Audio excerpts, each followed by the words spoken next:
8 দিন জুড়ে উৎসবমুখর পরিবেশে চলে নতুন কুড়ি ক্রীড়া প্রতিযোগিতা। ফুটবল, কাবাডি, মার্শাল আর্ট ও ক্রিকেট সহ বিভিন্ন বিভাগে অংশ নেয় খুদে প্রতিযোগীরা। প্রতিদিনই ছিল শিশুদের প্রাণবন্ত পরিবেশনা আর দর্শকদের উচ্ছ্বাস।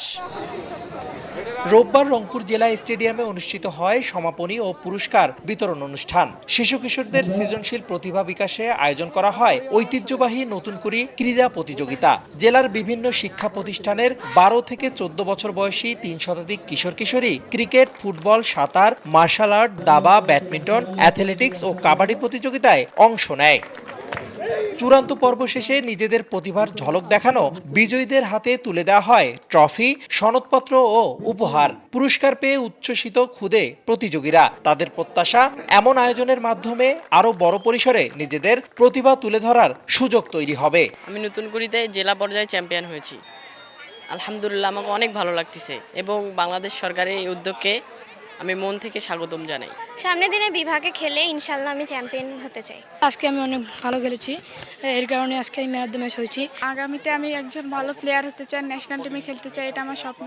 শিশুদের প্রতিভা বিকাশে এমন আয়োজন করায় সরকারকে ধন্যবাদ জানান অভিভাবক ও ক্রীড়া সংগঠকরা। ভবিষ্যতে এ ধরনের আয়োজন নিয়মিতভাবে অব্যাহত রাখার দাবি ও প্রত্যাশার কথা জানান তারা। অবশ্যই বারবার হওয়া দরকার, কারণ এটা খুব ভালো, খুব সুন্দর একটা করছে সরকার।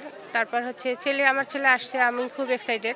প্রাইমারি সেকশন থেকে আস্তে আস্তে ধীর গতিতে যদি আগাই আসে তাহলে এটা বাচ্চাদের জন্য একটা বিরাট একটা সাফল্য। অ্যাথলেটকে একটা প্রোগ্রামের মধ্যে আনে, একটা বার্ষিক টাকা অনুদান দিবে, এইটা অনেক ইম্পর্টেন্ট। যখন একটা বাচ্চা একটা বড় অঙ্কের টাকা পাবে, তার সামনের খেলতে আর কোনো বাধা থাকবে না।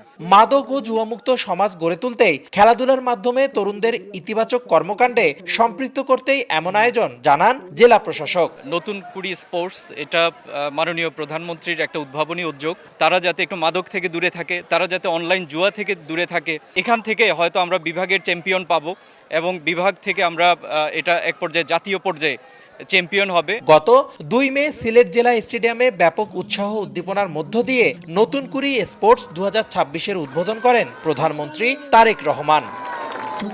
আয়োজকদের আশা, নতুন কুড়ির এই মঞ্চ থেকে উঠে আসবে আগামী দিনের দেশসেরা।